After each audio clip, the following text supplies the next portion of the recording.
Aujourd'hui, notre texte de partage se trouve dans Matthieu 6. C'est un chapitre que nous avons aussi déjà étudié.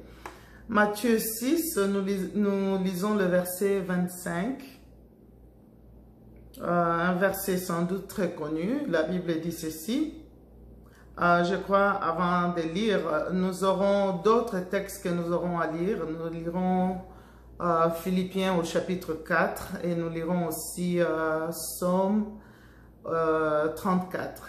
Donc, ce sont les trois textes que nous allons essayer de méditer.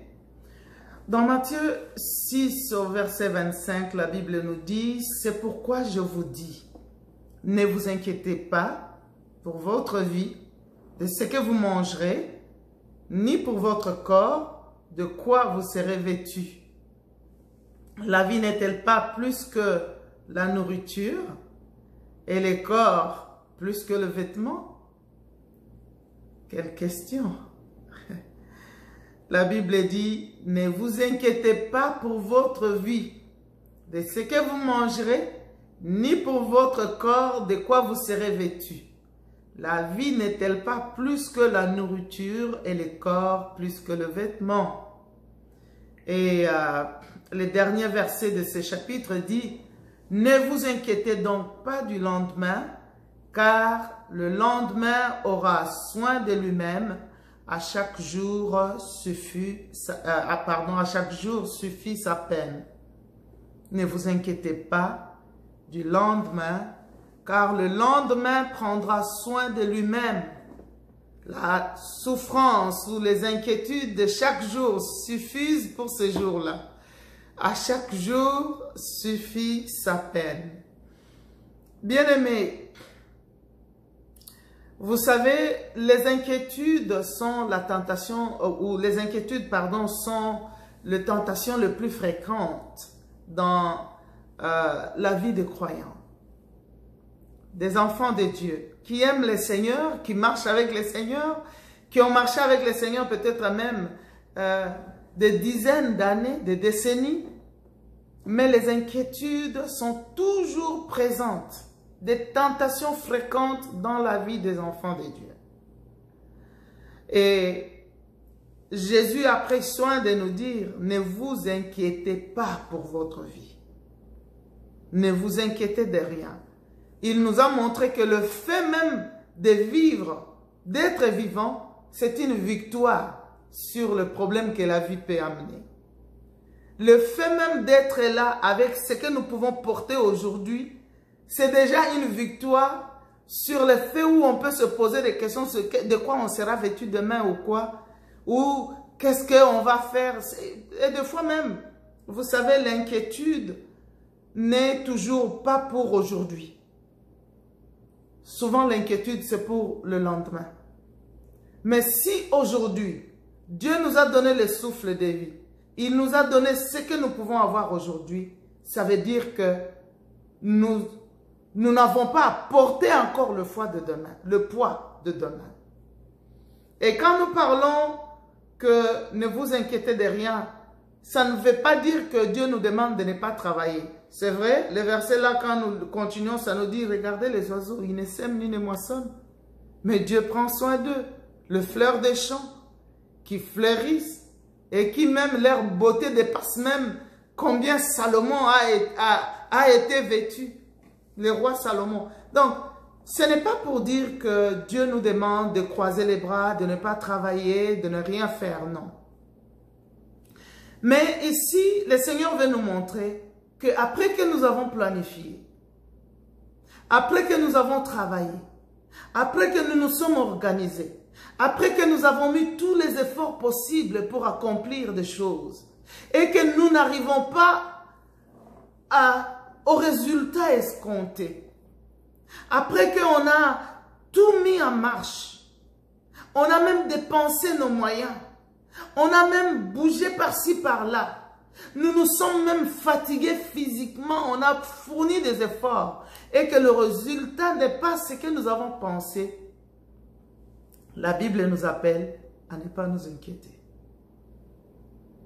Ne vous inquiétez pas. Ce n'est pas un texte qui nous encourage que nous ne devons pas travailler. Non, la Bible dit, faites tous vos efforts. J'aime beaucoup ce texte, faites tous vos efforts pour ajouter à votre foi. Ça veut dire que même Dieu reconnaît que nous avons un rôle à jouer, nous avons un travail à faire, nous pouvons même fournir des efforts, nous pouvons même aller au-delà et ne pas toujours être limité par que tout obstacle ne devienne pas une façon pour nous d'arrêter ce qu'on devait faire. Et peut-être nous étions en train de nous organiser en entreprise et en fait on est devenu entrepreneur, on a essayé dans un domaine et ça n'a pas marché. On a essayé dans un autre domaine et c'est comme si ça n'a pas marché. Mais la Bible revient pour nous dire de ne pas nous inquiéter. Dieu ne sera pas d'accord avec nous si nous ne faisons rien. Mais là même où nous faisons quelque chose et qui ne marche pas, Dieu, la parole de Dieu nous appelle à ne pas nous inquiéter. Et la solution qui nous est donnée là-bas, dans Philippiens au chapitre 4, la Bible dit, d'abord au verset 4, « Réjouissez-vous toujours dans le Seigneur. » Je le répète, réjouissez-vous. La joie doit nous accompagner, doit être notre identité. Elle dit, « Ne vous inquiétez de rien, mais en toute chose, faites connaître vos besoins à Dieu. » L'inquiétude arrivera toujours. C'est comme j'ai commencé, j'ai dit, l'inquiétude semble être la tentation la plus fréquente, qui est là toujours. Et quand il y a quelque chose, le diable, il vous jette déjà une inquiétude. Il vous fait voir déjà qu'est-ce que demain va être par rapport aux problèmes qui se présentent aujourd'hui. Donc demain, ça sera pire. Non. Dieu est capable de résoudre nos problèmes. Il est capable de changer nos circonstances. Il est capable même de nous étonner. Nous parlons de miracles. Fais pour moi un miracle. Il n'y a pas de miracle quand il n'y a pas de problème à résoudre. Il n'y a pas de miracle quand il n'y a pas de situation impossible. Les miracles, au fait, sont de solutions ou de réponses aux situations impossibles auxquelles nous faisons face. Et pour recevoir ces miracles, nous avons besoin de courir à Dieu. Chers frères, sœurs bien-aimés, ne te décourage pas. Ne pense pas que parce que tu es enfant de Dieu, tu ne devais pas faire face à certaines situations. Ça arrivera. Mais la Bible nous dit, ne vous inquiétez de rien. Et j'ai beaucoup aimé le Archbishop Margaret Benson Idahosa qui a été avec nous dans la conférence qui nous a prêché récemment, dernièrement, le week-end passé, qui nous a dit que quand les situations chaotiques, on n'a pas pris soin des situations chaotiques, ces situations-là se transforment en des situations beaucoup plus difficiles à résoudre. Et c'est la même chose. L'inquiétude est une chose où quand nous ne prenons pas soin de l'inquiétude, l'inquiétude peut donner naissance à la peur. À la crainte. On commence, c'était juste une inquiétude. Ah, mais pourquoi ça n'a pas marché? Mais comme on n'a pas pris soin d'amener ça à Dieu, la Bible dit ici, ne vous inquiétez de rien, mais en toute chose, faites connaître vos besoins à Dieu. Amenez ça à Dieu. La Bible continue par des prières. On va arriver là. Mais quand l'inquiétude, nous ne prenons pas soin d'amener ça à Dieu, elle engendre la peur. Et quand la peur, nous ne prenons pas soin, elle engendre le désespoir. Et quand on se sent désespéré, on peut maintenant affecter même notre corps physique. On devient malade physiquement. C'est pourquoi nous avons intérêt, dès que les inquiétudes arrivent, parce que les inquiétudes ne viennent jamais seules, dès que les inquiétudes arrivent, amenez les inquiétudes devant Dieu. Seigneur, voilà la situation. J'ai essayé, je me suis battu, j'ai mis tous mes efforts, tous mes moyens même sont allés là-bas. Je n'ai plus de finances pour continuer. Seigneur, j'ai besoin de toi. Et le Seigneur va résoudre. Amenez cela devant Dieu, dans la prière. Et vous savez, Dieu est notre première comment je dirais, premier endroit où nous allons pour recevoir le secours. C'est Dieu. Mais cela ne nous empêche pas aussi de tourner vers des personnes, de frères, de personnes en qui nous avons confiance, de personnes dont nous savons qu'ils peuvent avoir une solution pour notre situation.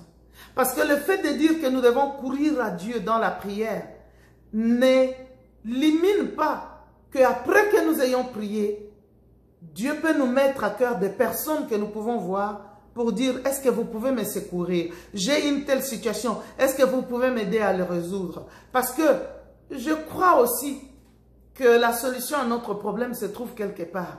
Peut-être même entre les mains de quelqu'un, mais Dieu est notre premier recours. Nous allons d'abord vers lui. La Bible nous dit, ne vous inquiétez de rien, mais en toute chose, faites connaître vos besoins à Dieu par des prières. La prière, simple, juste parler au Seigneur, juste lui dire ce qui est dans notre cœur. Et le Seigneur, si nous venons à lui, Jésus lui-même a appris à ses disciples à prier. J'aime beaucoup l'exemple dans Luc 11 que Jésus a donné à ses disciples pour dire qu'un ami est venu voir son ami tard la nuit parce qu'il a eu de la visite. Et chez lui, il n'y avait pas du pain. Et il a frappé à la porte auprès de l'ami qui avait du pain. Oh mon Dieu, que Dieu t'ouvre les yeux pour que tu saches où se trouve le pain. Il est allé, il a frappé. Et cet ami a dit, non, moi et mes enfants, nous sommes déjà au lit. À cette heure, 23h45, tu viens frapper. Non, non, non. Nous sommes au lit avec la fatigue de la journée. On a trop travaillé. On ne sait plus s'élever maintenant. On a déjà fermé la cuisine. Tout est fermé. Qui sait, peut-être à l'époque, là, la cuisine même était dehors. Ou même peut-être qu'il fallait marcher un peu pour arriver là où il fallait prendre cela. Mais Jésus a dit, s'il ne venait pas, ne se réveillait pas pour venir lui donner parce que c'est son ami, il viendra lui donner à cause de l'importunité. Parce qu'il est en train de frapper, il continue à frapper et il ne saura pas dormir. Il dit, bon, on risque de ne pas dormir dans cette maison, que j'aille lui donner comme ça, il s'en aille et, pour que ça nous donne la paix et qu'on puisse dormir. Oh mon Dieu! Et Jésus a dit, demandez et il vous sera donné. Demandez et continuez à demander. J'aime beaucoup cette version anglaise qui dit, demandez et continuez à demander et il vous sera donné. Frappez et continuez à frapper et on va vous ouvrir. Et je crois, bien aimé, que nous n'avons pas à nous décourager. J'ai déjà prié, ça n'a pas marché. J'ai déjà prié, prie encore, continue à prier. Prends l'inquiétude, transforme l'inquiétude en prière. Transforme l'inquiétude en supplication. Supplier, ça veut dire, j'ai prié, je continue encore à dire, je supplie le Seigneur. Transforme ça en supplication, mais aussi en action de grâce. Souviens-toi de ce que Dieu a déjà fait. Loue le Seigneur pour ce qu'il a déjà fait. Toi, le Dieu qui m'a sorti, Seigneur, de la maladie, tu es capable de me sortir de cette situation. Tu m'as guéri, mon Dieu, mon roi, de telles choses. Tu m'as délivré des ennemis qui me poursuivaient. Tu m'as délivré de faux témoignages qu'on avait donnés sur moi. Tu es capable, Seigneur, de me délivrer de la situation que je traverse. Souviens-toi de ce que Dieu a déjà fait. Ce que Dieu a déjà fait devient comme de poteaux de rappel. Pour nous dire, l'Éternel a fait pour nous et il le fera encore. Ce sont nos Ebenezer. Alléluia. Et il dit, et la paix de Dieu qui surpasse toute intelligence.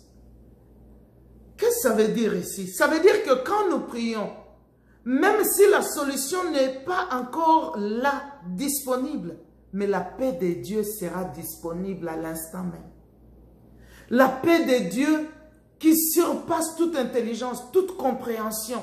Ça veut dire, cette paix-là, quand les gens vont nous regarder, vont dire, oh, mais on dirait la personne, comment tu es calme dans cette situation?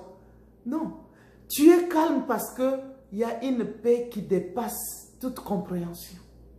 Dieu t'a donné la paix au milieu de tes troubles, au milieu de tes incompréhensions, au milieu du faux témoignage que les gens ont donné en ce qui te concerne. Dieu te donne la paix au milieu de situations non résolues, au milieu même de la mort. Dieu te donne la paix à cause de l'espérance de la vie éternelle. Au milieu de ça. Et la paix de Dieu qui surpasse toute intelligence gardera vos cœurs et vos pensées en Jésus. Oh, que la paix de Dieu soit dans nos cœurs au milieu de nos situations difficiles, au milieu de combats que nous menons, au milieu de cette situation de santé qui ne se résout pas, qui est encore là, que tu ne sais pas résoudre, que Dieu te donne la paix, qui surpasse toute intelligence. Et j'aime beaucoup quand David parle de sa situation. Dans le psaume 34, il dit d'abord que mon âme se glorifie en l'Éternel. Que le malheureux écoute et se réjouisse. Il dit, exaltez avec moi l'Éternel. Célébrons le Seigneur tous ensemble. Pourquoi? Il dit, j'ai cherché l'Éternel et il m'a répondu. Je l'ai invoqué, il a écouté ma prière. J'ai pleuré et il dit, il m'a répondu et il m'a délivré de toutes mes frayeurs. Je disais tout à l'heure que les inquiétudes ne viennent pas seules. Quand les inquiétudes viennent, ils viennent avec la peur, la frayeur. Et quand ils viennent avec la frayeur, ils engendrent le désespoir. Ils engendrent la peur ou le désespoir. C'est pourquoi nous avons besoin, comme David dit ici, j'ai cherché l'Éternel et il m'a répondu, il m'a délivré. Cherchons le Seigneur dans la prière. Le mois se succèdent les uns après les autres. Peut-être ce que tu attendais, tu ne vois pas encore. Nous avons été bénis avec l'enseignement que le Archbishop, cette grande femme de Dieu, nous a prêché. Elle a dit, dans les temps chaotiques, dans les temps difficiles, nous avons aussi besoin de reprogrammer notre façon de réfléchir. Nous avons besoin de reprogrammer notre façon de faire le travail, notre façon d'essayer même ce qu'on n'a jamais essayé, d'aller même dans les eaux profondes, d'aller même dans les milieux où nous ne nous sentons pas très confortables. Essayez ça. Parce que le Dieu que nous prions, bien-aimés, c'est un Dieu qui écoute les prières, mais aussi c'est un Dieu qui nous donne une intelligence pour que nous ayons une nouvelle stratégie dans la façon dont nous voulons faire les choses. Il dit, j'ai cherché l'Éternel, il m'a répondu. Le Seigneur est le Dieu qui nous répond. Il m'a délivré de toutes mes frayeurs. Je prie que le Seigneur te délivre de toute frayeur, de la peur, de la crainte. Parce qu'elle peut engendrer le désespoir, des maladies, beaucoup de problèmes dans notre corps qui seront encore beaucoup plus difficiles à résoudre. Amenons cela au Seigneur. Quand le malheureux crie, l'Éternel entend, dit le psaume, et il les sauve de toutes ses détresses. Quand un malheureux crie, notre Dieu entend. Et quand on tourne vers lui le regard, notre regard est rayonnant de joie. Et notre visage ne se couvre point de honte. Et la parole de Dieu nous promet, elle dit, l'ange de l'Éternel campe autour de ceux qui les craignent et les arrache du danger. Que l'Éternel vous arrache du danger. Que l'ange de l'Éternel qui campe autour de vous croit que cet ange est là. Il est là pour t'arracher du danger. Il est là pour t'arracher des pièges de l'ennemi. Il est là pour t'arracher des pièges que les gens ont mis contre ta vie. Des choses, des malédictions sans cause. Il est là pour les écarter et les enlever. Pour ouvrir une voie devant toi. Pour tracer un chemin sur lequel tu veux marcher. Il est là même pour ouvrir les portes de fer que l'ennemi a placées sur toi. Tu as tellement attendu. Ne désespère pas. Ne désespère pas. Continue à croire. Écoute, Jésus a dit, cet ami-là qui dormait, il ne saura pas dormir aussi longtemps que son ami va continuer à frapper à la porte. Continue à frapper. Et Jésus lui-même a donné l'exemple du juge unique. Et la femme qui était dans les besoins est venue le voir encore et encore. Et le juge a dit non. Si je ne réponds pas à cette femme, elle continuera à venir me déranger. Je dois lui répondre. Et Jésus a dit, mais si un mauvais juge pouvait réfléchir ainsi, à combien plus forte raison le Père Céleste n'exaucera-t-il pas ceux qui crient à lui nuit et jour? Continue à faire ce que tu fais. Continue à changer de méthode. Continue à acquérir de nouvelles stratégies pour travailler. Continue encore à mettre beaucoup plus de force dans ce que tu fais. Mais le Seigneur est celui qui exauce. Et quand il exauce, personne ne peut changer. Et vous savez, tu pleures en secret. Mais quand Dieu va t'exaucer, il va t'honorer en public. Alléluia. Tu pleures en secret devant Dieu, mais le Dieu là, quand il va t'honorer, c'est tout le monde qui va comprendre. C'est tout le monde qui sera au courant que Dieu t'a honoré. Tu pleures aujourd'hui en secret, mais Dieu est en train d'agir. Alléluia. Il dresse une table pour toi en face de tes adversaires. Alléluia. Il est en train de dresser une table. Comme un de nos pasteurs, le pasteur Kamal a toujours dit, quand Dieu prépare, on ne voit pas, on ne sent pas l'odeur, on ne voit pas la fumée. Et sache que Dieu est en train de préparer pour toi. Et bientôt la table sera garnie. La table sera prête. Alléluia. Crois encore, espère encore. Le Dieu que nous prions est un Dieu vivant.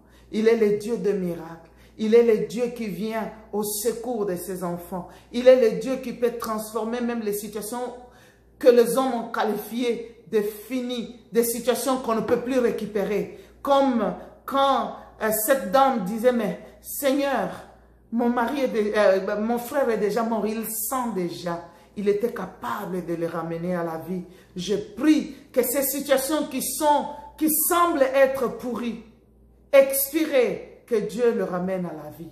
Que ces situations, quand tu te regardes, tu dis, Seigneur, pourquoi tu m'as laissé? Qu'est-ce que tu penses de moi, Seigneur? Oh, Père, je prie que cette prière soit exaucée. Que tes enfants qui pleurent à toi nuit et jour, que leur prière soit exaucée. Que l'ennemi s'écarte de leur chemin. Que ce qui semblait impossible jusque-là devienne possible. Que les portes en fer s'ouvrent d'elles-mêmes devant elles et qu'elles puissent entrer dans leur destinée dans le nom de Jésus. Merci pour le miracle que tu accordes. Merci pour ta visitation et ta bénédiction. Toi, le Dieu vivant, le Dieu qui nous a dit, Seigneur, de ne pas nous inquiéter. Ne vous inquiétez pas pour votre vie. Oui, nous croyons en ta parole qui a dit de transformer toute notre inquiétude en prière.